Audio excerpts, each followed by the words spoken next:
ہوش آیا, آپ نے پوچھا کہ کیا نماز ہو گئی؟ نہیں اللہ کے نبی نماز ابھی نہیں ہوئی, یہ لوگ آپ کا انتظار کر رہے ہیں. آپ نے پھر پانی منگوایا, پھر آپ نے غسل کیا, پھر آپ جب اٹھنے کی کوشش کرنے لگے, چکر آ گیا, غشی آ گئی, پھر آپ بے ہوش ہو کر کے گر پڑے. 3 بار ایسا ہوا, 3 بار ایسا ہوا, اللہ کے نبی بے ہوش ہو کر کے گرتے چلے گئے. جب آپ یہ سمجھ گئے کہ اب آپ نماز پڑھانے کی طاقت آپ کے بدن کے اندر, آپ کی باڈی کے اندر نہیں ہے, آپ نے صحابہ سے کہا کہ وہ لوگوں جاؤ ابو بکر صدیق سے کہو وہ لوگوں کو نماز پڑھائے. آپ کی زندگی میں 17 ٹائم کی نمازیں ابو بکر صدیق نے پڑھائی. آپ مسجد میں جانے کی اور نماز پڑھانے کی طاقت آپ کے اندر باقی نہیں بچی تھی. وہ لوگوں, وہ نبی جو ہم سب کے نبی تھے, جو رحمت للعالمین تھے, جو اپنی جان سے زیادہ ہم کو پیارے ہیں, اس نبی کے آخری ٹائم کو ذرا یاد کرو. جمعہ کا دن آیا, اللہ کے نبی مسجد میں آتے ہیں, خطبہ دیتے ہیں, اور خطبے میں آپ یہ کہتے ہیں کہ وہ لوگوں, اللہ نے اپنے ایک بندے کو یہ اختیار دیا تھا, اپنے بندے کو یہ چوائس دی تھی کہ چاہے تو وہ بندہ دنیا کی نعمتوں کو لے لے اور چاہے تو وہ اللہ کے پاس چلا جائے. اللہ کے اس بندے نے اللہ کے پاس چلے جانے کے آپشن کو قبول کر لیا اور اللہ کے پاس جانے کے لیے تیار ہو گیا. ابھی اللہ کے نبی نے اتنا ہی بیان کیا تھا, ابو بکر صدیق رضی اللہ تعالیٰ عنہ رونے لگے اور آنکھوں سے آنسو بہنے لگے اور کہنے لگے فدیناک بآبائنا و امہاتنا, اے اللہ کے نبی ہمارے ماں باپ آپ کے اوپر قربان ہو جائیں, اے اللہ کے نبی ہمارے ماں باپ آپ کے اوپر قربان ہو جائیں. صحابہ کہتے ہیں ہمیں بڑی حیرت ہوئی کہ اللہ کے نبی تو ایک عام بات کر رہے ہیں, یہ بار بار کیوں حضرت ابو بکر رو کیوں رہے ہیں, کیوں یہ ڈسٹرب کیوں ہو رہا ہے, آواز کیوں آ رہا ہے؟ مائک ٹھیک کرو نا یار.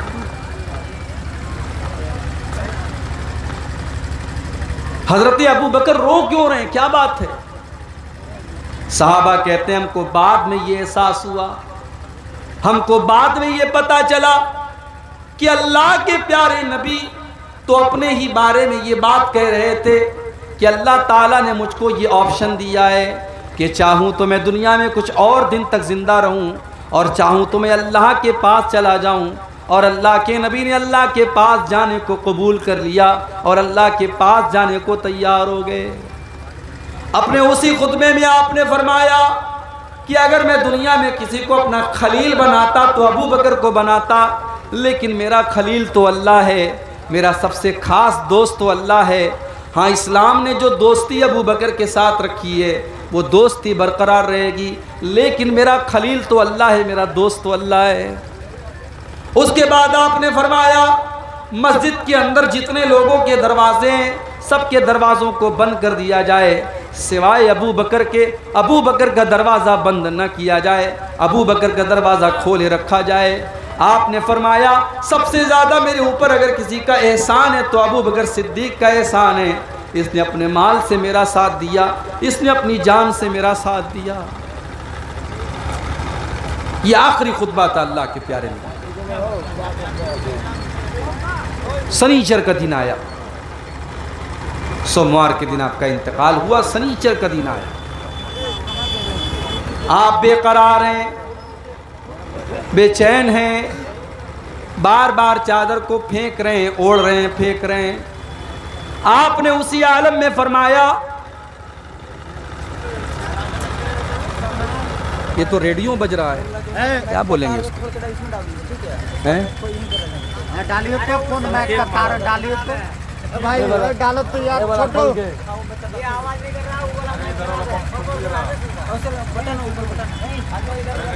آ جائیے آپ اوپر. آپ آئیے بہت پریشان